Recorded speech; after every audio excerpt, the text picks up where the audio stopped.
Well, joining us in the studio is Mayor Gloria. How are you, sir? I'm excellent, Scott. Thanks for having me. Yeah, thank you. I don't want to waste any time. We only have a little bit, so I'm going to get right into it. Please. On Tuesday, you will talk to the city council and try to persuade them to approve the new ordinance that would ban encampments on public land at all times, in all places, if there is shelter available and near schools and other sensitive areas when there is, no matter what, all the time. I'm interested to see how that vote and discussion goes. I'm sure you are as well. You've been pushing and talking about it a lot in the community. Let me just ask you very basically, what does the ordinance do to city law that city law is incapable of facilitating right now? Well, a couple of things. I think at the outset, I think this is an opportunity to reassert what our expectations are of really everyone who uses our public spaces. Some of those expectations have been muddied in the last couple of years because of the pandemic for a variety of reasons, and I think it does warrant clarification. But there's been comments made about what the existing laws are and how this may be different.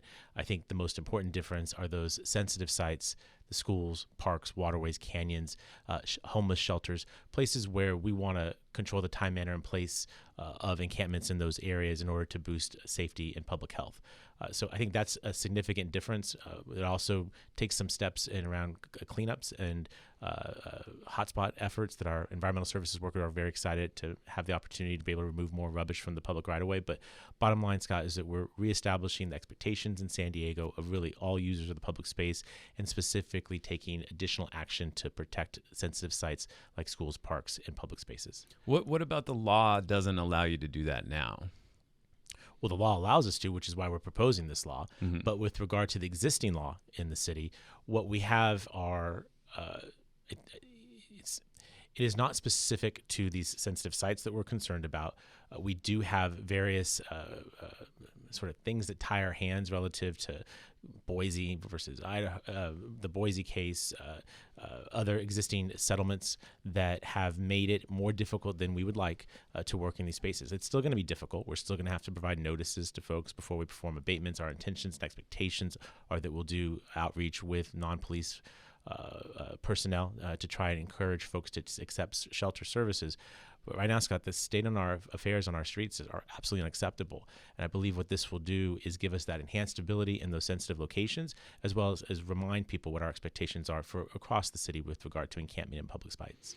Yeah, we have several years now of experience of different levels of enforcement. When you were running for mayor in 2019, you released a chronic homelessness plan, and in it you said, in response in part to the enforcement that Kevin Faulconer was doing as mayor at the time, that you would pursue no more, quote, criminalizing the existence of San Diego's poorest and sickest residents. And that was, again, in reaction, it seemed like, to the enforcement mechanisms that he was employing at the time.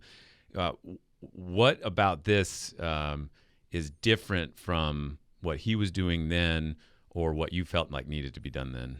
I think the most important difference is the amount of services, specifically shelter beds, that we're providing as a city today that were not being provided back then. And the challenge, Scott, is that over the last 2.5 years that I've served as mayor, we have invested a tremendous amount of taxpayer money to provide not just additional outreach, but shelter and housing opportunities.